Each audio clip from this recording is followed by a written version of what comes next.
বোনেরা বারবার কথা বলতে মনে পড়ে যায়। এ মুসলমানের ছেলেরা, ভারতের জমিনে উত্তর ভারতের মথুরার বৃন্দাবনে বিখ্যাত একটা মন্দির আছে। ওই মন্দিরটা 300 বিঘে জমির মধ্যখানে দাঁড় করানো আছে। ওই মন্দিরের নাম হলো দেবাশীর মন্দির। ওই মন্দিরে পূজারী যিনি হয়েছিলেন তার নাম ছিল ডক্টর শিবশক্তি সরোজি। অক্সফোর্ড বিশ্ববিদ্যালয় থেকে 12টা ভাষায় এমএ করেছিলেন তিনি অক্সফোর্ড বিশ্ববিদ্যালয় থেকে 12টা ভাষায় এমএ করার পরে ওই মন্দিরে পূজারী হয়েছিলেন। তার বাবার নাম ছিল মহান্তং প্রতং দাসুদাসী, তার মায়ের নাম ছিল ভানুমতি কর, তার বিবির নাম ছিল শ্রদ্ধা দেবী, তার একটা মাত্র কন্যা ছিল, কন্যার নাম ছিল অক্সপরা। ওই মন্দিরে পূজারী হয়েছিলেন। একদিন পূজা করলে পরে বস্তা বস্তা করে ফল হয়, লাখ লাখ টাকা তার রোজগার হয়। ওই মন্দিরে নিচু জাতের মানুষেরা পূজা দিতে পারে না, উঁচু হতে হবে, বামুন হতে হবে, উচ্চ পদবী হতে হবে। এ মুসলমানের ছেলেরা, নওজওয়ান যুবকেরা, ওই ডক্টর শিবশক্তি সরোজিকে হিন্দু সমাজের মানুষেরা ভগবান বলে সম্মান করত। কিন্তু ভগবানকে আল্লাহ বলা যাবে না, যাবে না না। হিন্দু ভাইরা যখন পূজা দেয়, দুর্গা পুজো হওয়ার পরে হিন্দু কোনো ভাই যদি বলে প্রসাদ লাও, খাওয়া যাবে? হিন্দুদের প্রসাদ খাওয়া যাবে? কথা বলে না কেন? কেন যাবে না? কেন যাবে না? গরুর মুত মিশানো আছে। আচ্ছা, আপনার কথাই মানলাম। হিন্দুদের পূজাতে গরুর প্রসাদে গরুর পিসাব মিশানো থাকে।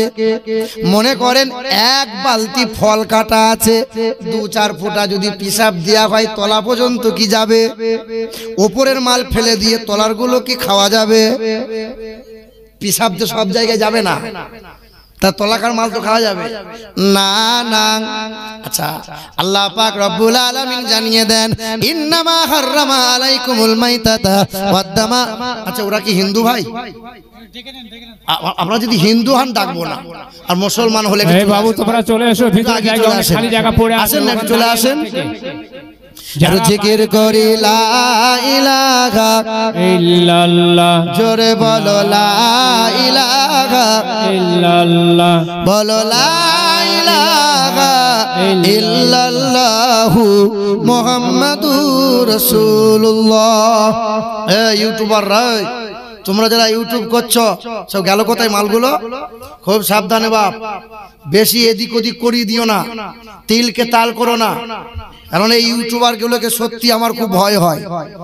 বিশ্বাস করে আমি কোনো ইউটিউবারকে ডাকি না যে আমার জলসা রেকর্ড করেন। আমার জীবনে আজ পর্যন্ত কোনো ইউটিউবার বলতে পারবে না যে আমিরুল ইসলাম আমাকে ডেকেছে, আমিরুল ইসলামের জলসা ভিডিও রেকর্ড হবে। খোদার কসম। কেন? এরা ভিউজ পাওয়ার জন্য তিলকে তাল করে। তবে এই ইউটিউবার গুলো ভালো ভালো। হ্যাঁ, মালদাহাতে একটা ইউটিউবার আছে, ফাইজানের সুন্নত বলে চ্যানেল আছে একটা। ও আমার মন্ত্রগুলো এদিক থেকে ওদিক করে কাটিং ফাটিং করে ফেসবুকে ছেড়ে দিয়েছে, আর হিন্দু আরএসএস পন্থীরা মামলা করে দিয়েছে। আমি কি বলেছিলাম জানেন? আমি শুধু বলেছিলাম তোমরা যাকে মা বলো, ওই গরু আমরা খাই বলে তোমাদের জ্বলন হয়। গরু তোমাদের যদি সত্যি মা হয় তো গোয়ালে কেন খাটে রাখো, ব্ল্যাঙ্কেট দিয়ে ঢাকা দাও। গরু তোমার যদি মাই হয় খোলছানি কেন ফলমূল খেতে দাও। আরে গরু তোমার যদি মাই হয়, বাছুরটা গলার দড়ি খুলে ছুটে গিয়ে দুধ পান করেছে, দুধ তুই খাবি না, দুধ খাবো আমি, বাছুরকে বেঁধে দিয়েছো। তখন মা মনে পড়ে না, গরুর বয়স হয়েছে আর দুধ দিতে পারে না, আর হাল টানতে পারে না, মুসলমান কসাই ডেকে গরু বিক্রি করে দাও। তখন তো মায়ের কথা মনে পড়ে না। আবার ওই গরুর চামড়া দিয়ে চামড়ার জুতা তৈরি হয়, চামড়া ব্যাগ তৈরি হয়, চামড়া বেল তৈরি হয়। তোমার যদি মাই হলো তো চামড়ার জুতো, চামড়ার ব্যাগ, চামড়ার বেল পরলে কি করে? তোমার যদি মা হলো, ওই তবলা ওই ঢোলটা গরুর চামড়া দিয়ে তৈরি হলো, আর মন্দিরে দুর্গার পাশে কেন ঝোলানো রইলো বলো? কথার ভুল কথা বলেছে। এই কথার উপরে কাটিং করে ওরা মামলা করেছে আমার নামে। এ বাবাজিরা, ভাইরা আমার, আমার সোনার টুকরো বন্ধুরা, আমার এক শ্রেণী বলছে প্রাণী হত্যা করা মহাপাপ। বলছে কি বলছে না? ওরা কোনো মাংসই খাবে না, মাছও খাবে না। কিন্তু জগদীশ চন্দ্র বলেছেন গাছেরও প্রাণ আছে। আল্লাহর নবী 1400 বছর আগে বলে দিয়ে গেছেন গাছের প্রাণ আছে। আল্লাহর রাসূল যাচ্ছেন, নবী আমার থমকে গেলেন। নবী বলছেন ওই কবরে আযাব হয়, খেজুর ডাল নিয়ে কবরে পুঁতে দাও। আল্লাহর রাসূল বললেন যতক্ষণ পর্যন্ত খেজুরের ডাল জীবিত থাকবে ততক্ষণ পর্যন্ত কবরে আযাব থেকে নাজাত পেয়ে যাবে। জীবিত থাকে কে? যার জান আছে। আল্লাহর নবী 1400 বছর আগে গাছের জান আছে প্রমাণ করেছেন। জগদীশ চন্দ্র বলেছেন গাছের প্রাণ আছে। তোমরা যারা বলো প্রাণী হত্যা করা মহাপাপ, গাছ কাটা যাবে না, লতা পাতা খাওয়াও যাবে না, ইট পাথর খাও, গাছেরও তো প্রাণ আছে। কথা বুঝতে পারছেন না? হে যুবক ভাইরা আমার, কি কথা বলছিলাম? কথা ভুলে গেলাম। কি কথা বলছিলাম? মুসলমানের ছেলেরা ভুলে যাবেন না, ওই উত্তর ভারতের মথুরার বৃন্দাবনে বিখ্যাত একটা মন্দির আছে। ওই মন্দির 300 বিঘা জমির মধ্যখানে দাঁড় করানো। হ্যাঁ হ্যাঁ, শুনেছেন তো আপনারা? 1992 সালে ডিসেম্বর মাসের 6 তারিখে ওই অযোধ্যায় উত্তরপ্রদেশে বাবরি মসজিদটা ভেঙে দিয়েছিল। বাবরি মসজিদটা ভাঙা হয়ে গেল। তাদের শাসন, তাদের প্রশাসন, তাদের অস্ত্র রয়ে গেল। তাই রাম মন্দির বানিয়ে দিল। রাম মন্দির উদ্বোধন হয়ে যাবে। এই চাওয়ালা, ওকে সামনে থেকে সরতে বলো, তাহলে চুপ করে বসে যাও, কথা বলো না, ইশারা ইশারায় কাজ করো। এ বাবাজিরা ভাইরা আমার, 1992 সালে ডিসেম্বরের 6 তারিখে বাবরি মসজিদকে শহীদ করে দিয়েছিল। মুসলমানদের কলিজায় আঘাত করে দিল। 300 কেজি গোবর দিয়ে একটা ধূপ তৈরি হলো, রাম মন্দিরে জ্বালানো হবে। রাম মন্দির উদ্বোধন হয়ে যাবে 24 সালে, আপনার এই জানুয়ারির 22 তারিখে উদ্বোধন হবে। মুসলমানদের কলিজায় আঘাত হয়। তবে মনে রাখতে হবে পশ্চিম বাংলার মাটিতে এখনো 2টা মসজিদ আছে। ওরা মন্দির বানাবে বলে ওদের পত্রিকায় এমন গোপন তথ্য পাওয়া যায়। এখনো 2টো মসজিদ আছে, মন্দির বানাবে। এখনো 2টো মসজিদ আছে, মন্দির বানাবে। মুর্শিদাবাদের মানুষ আপনারা লালবাগে প্রায় গেছেন, হাজারদুয়ারি দেখেছেন। হাজারদুয়ারির কাটরা মসজিদ আছে। নিচু জাত, উঁচু জাত, বাগদি, চুয়ার, সাঁওতাল, আদিবাসী সবাই জুতা পরে যায়। ওখানে গিয়ে ধূমপান করে, যুবক যুবতীরা চুমু খায়, জোরাজুরি করে। কোন মানুষ আন্দোলন করার মতো কেউ নাই। কাটরা মসজিদ একদিন ভেঙে ওরা মন্দির বানাবে, এটাই গোপন তথ্যে পাওয়া যায়। আর একটা মসজিদ আছে, শাহ সেকেন্দার বানিয়ে দিয়েছিল মালদা ডিস্ট্রিক্টে গাজল থানার আন্ডারে, আদিনার মসজিদ। আদিনার মসজিদ যদি কোনোদিন কেউ গিয়েছেন, চোখের পানি ধরে রাখতে পারবেন না। এখনো কোরআনের আয়াতগুলো লেখা আছে দেওয়ালে, এখনো মেম্বার আছে, এখনো মেহরাব দাঁড় করানো আছে, কিন্তু আর মসজিদ নাই। মসজিদ নামে এখনো উল্লেখ আছে, কিন্তু আর মসজিদের সম্মান নাই, ইজ্জত নাই। হায়রে ওলামা সম্প্রদায়, আদিনার মসজিদের জন্য কেউ তো কোনোদিন বললে না। বাবরি মসজিদ ভাঙলো বলে কলিজায় আঘাত হলো। আজ আন্দোলন করো না বলে কাল আদিনা মসজিদ ভাঙবে, সেদিন বুক চাপড়ালে আর কিছু করার থাকবে না।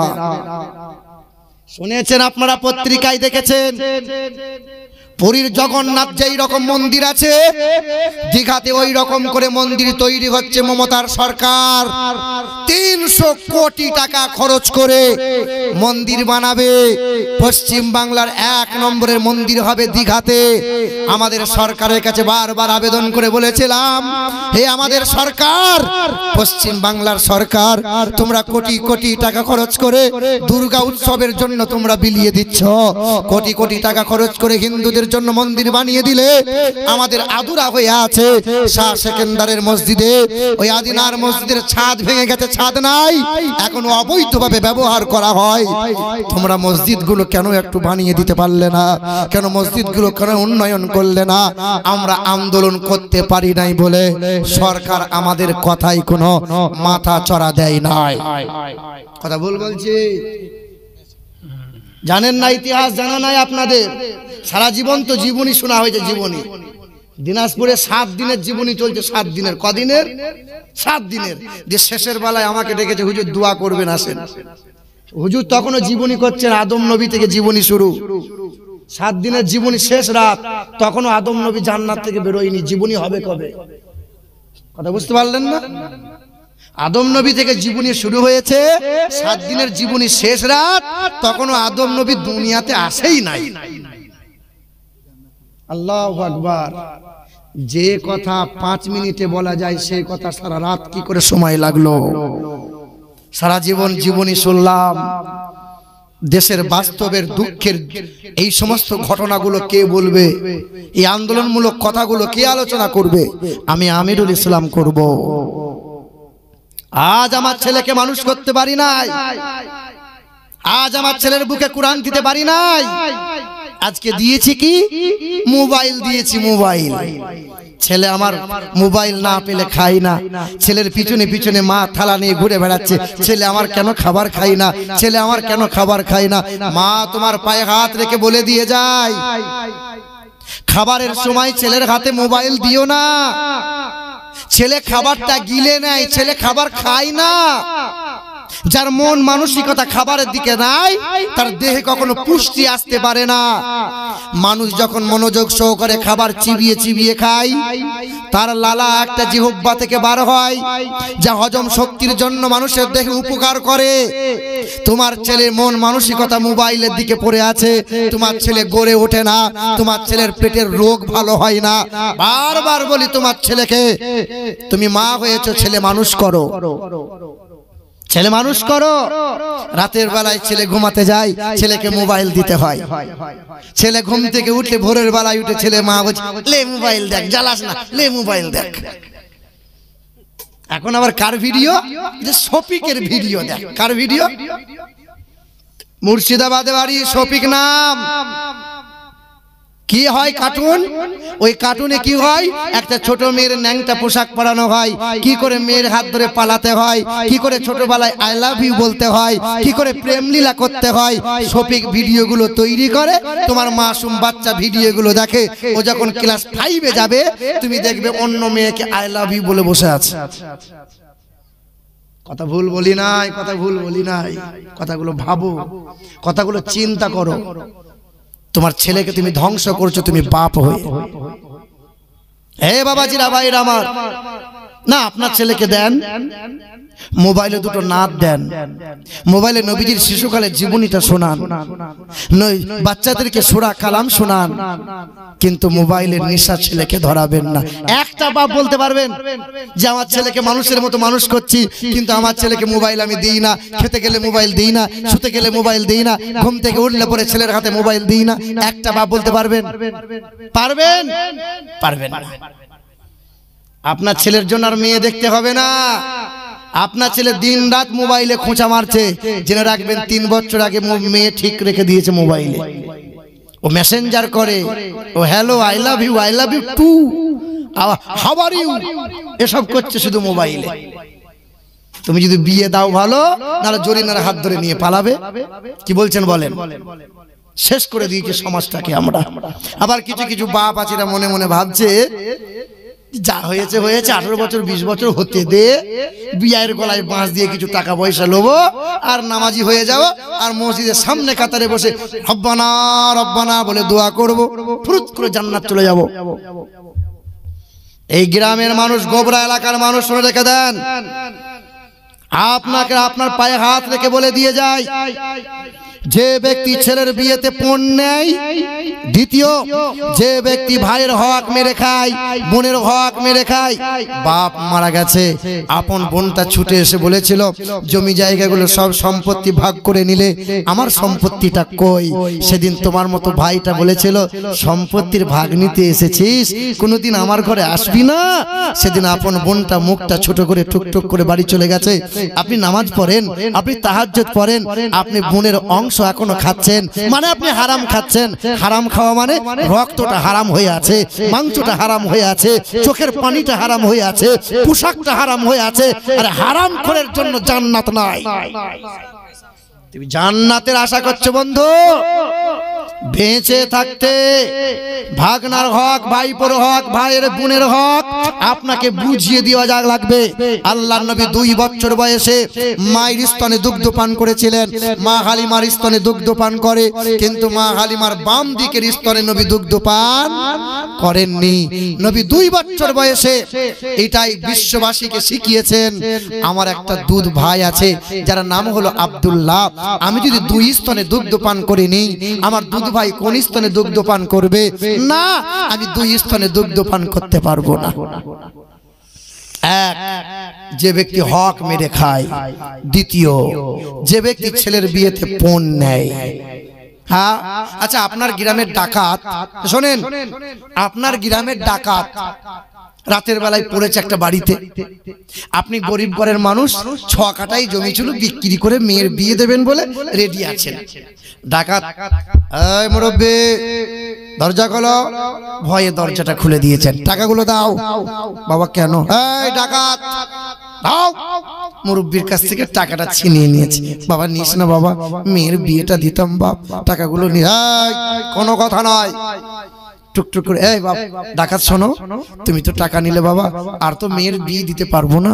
তুমি এক কাজ করো, আমার মেয়েটাকে সাথে নিয়ে চলে যাও, ওই নদীর ধারে কেটে ফেলে দাও গা, আমি বাপের বোঝা হয়ে যাবে, আর তো মেয়ের বিয়ে দিতে পারবো না। ডাকাত বলে, ওই মোড়ের মাথায় 1 গাড়ি পুলিশ আছে, তোমার মেয়েটাকে নিয়ে গিয়ে ধরা পড়ে যাবো, টাকা লোবো, তোমার মেয়ে লোবো না। কিন্তু আমাদের সমাজে কিছু ডাকাত আছে, টাকাও নেবে, মেয়েও নেবে, আবার গাড়িও নেবে। এরা আবার নামাজ পড়ছে, আল্লাহ মাফ করে দাও আল্লাহ। এ বাবাজিরা, ভাইরা আমার সোনার টুকরো বন্ধুরা, নির্লজ্জ তারা, বেহায়া যারা, যারা ছেলের বিয়েতে দাবি করে পণ নেয়। তুমি নিলে কি করে?